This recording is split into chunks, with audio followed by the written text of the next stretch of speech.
ஆந்திராவில் முதல்வர் சந்திரபாபு மற்றும் துணை முதல்வர் பவன் கல்யாண் இடையே மோதல் ஏற்பட்டுள்ளதாகவும் இதன் காரணமாக இந்த கூட்டணி உடைய வாய்ப்பிருப்பதாகவும் செய்திகள் வெளியாகியுள்ளன.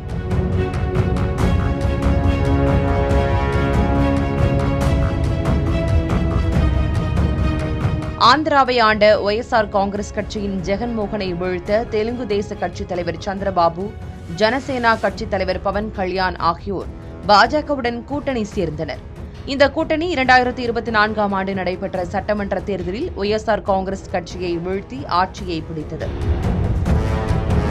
தொடர்ந்து முதல்வராக சந்திரபாபு பொறுப்பேற்ற நிலையில் பவன் கல்யாண் துணை முதல்வராக பொறுப்பேற்றார். இதன் காரணமாக ஆந்திராவில் செல்வாக்குமிக்க நபராக பவன் கல்யாண் உருவானார்.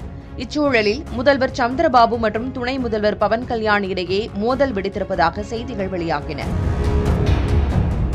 இருவருக்கும் அமைச்சரவை இலாக்காக்கள், அதிகாரிகள் நியமனம் உள்ளிட்டவற்றில் கருத்து வேறுபாடு இருந்ததாக கூறப்பட்டது. இதனால் முதல்வர் சந்திரபாபு கலந்து கொள்ளும் முக்கிய நிகழ்ச்சிகளை பவன் கல்யாண் புறக்கணித்து வந்ததாக கூறப்பட்டது.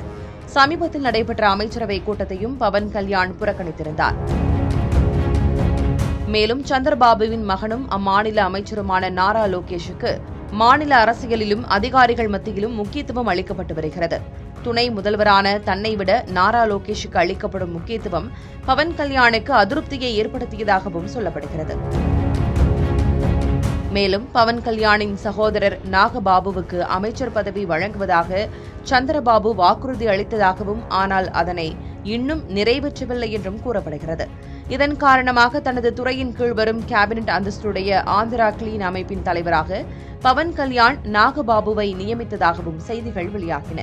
இதுபோன்ற காரணங்களால் இந்த கூட்டணி விரைவில் முடிவுக்கு வர வாய்ப்பிருப்பதாக ஆந்திர மீடியாக்கள் செய்தி வெளியிட்டுள்ளன. இது ஆந்திர அரசியலில் பரபரப்பை ஏற்படுத்தியது.